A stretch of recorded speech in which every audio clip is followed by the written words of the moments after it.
బడ్జెట్లో ఏదైతే బ్రేక్స్ తర్వాత ఈరోజు బడ్జెట్ సెషన్ స్టార్ట్ కాబోతుంది.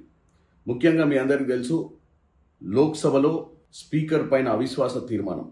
ఎందుకంటే గతంలో ప్రతిపక్ష పార్టీలకు సంబంధించినటువంటి ఎంపీలను కానీ leader of opposition Rahul Gandhi గారిని కూడా మాట్లాడనీయకుండా డిస్టర్బ్ చేయడం. రెండోది, స్పీకర్ బీజేపీ పార్లమెంట్ సభ్యులకు, అంటే ముఖ్యంగా రూలింగ్లో ఉన్నటువంటి పార్లమెంట్ సభ్యులకు ప్రత్యేకంగా వారికి ఇంపార్టెన్స్ ఇస్తుండని, అపోజిషన్ పార్టీలో మాట్లాడేటువంటి పరిస్థితి ఉన్నప్పుడు మాట్లాడనీయకుండా అడ్డుకుంటున్నారనే ఒక అంశం.